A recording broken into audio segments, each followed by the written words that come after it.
Chers frères et sœurs en Christ, la date du 11 février rappelle la première apparition de la Vierge Marie à Bernadette Soubirous à Lourdes. En 1993, le pape Saint Jean-Paul II en a fait la journée mondiale du malade. Nous en sommes aujourd'hui à la 32e édition.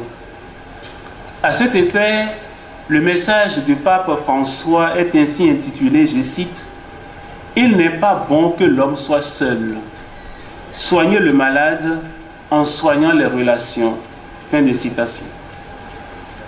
Pour le pape François, je cite de nouveau, « Nous sommes créés pour être ensemble et non pour être seuls. » Et c'est justement parce que ce projet de communion est inscrit si profondément dans l'heureuse coïncidence, car ces lectures, qui n'ont pas été choisies exprès, conviennent parfaitement à l'esprit de la célébration de la Journée mondiale du malade, alors que nous achevons notre pèlerinage annuel diocésain. Ces lectures nous rappellent que la lèpre n'est pas l'affaire de quelques personnes manquant d'hygiène ou subissant une quelconque fatalité. En cette année consacrée à la prière, nous avons fondamentalement 5 tâches essentielles à accomplir en mettant à profit les supports pour redécouvrir la centralité de la prière. La première tâche consiste à raviver la prière dans nos familles respectives.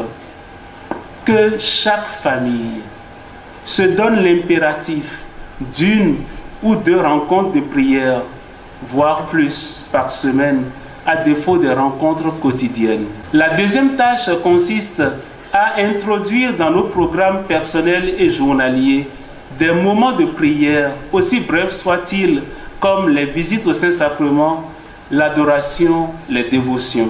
La troisième tâche consiste à redynamiser nos groupes de prière en les structurant et en les restructurant par des enseignements, des récollections et des retraites. La quatrième tâche consiste à accomplir les œuvres de miséricorde, car, selon l'apôtre Saint Jacques, la foi sans les œuvres est une foi morte. La cinquième tâche consiste à contribuer à l'embellissement des lieux de prière comme ce sanctuaire. La miséricorde de Dieu abonde dans ce sanctuaire et sur chacun de nous, aujourd'hui et pour toujours.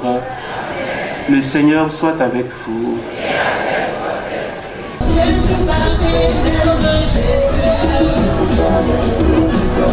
esprit.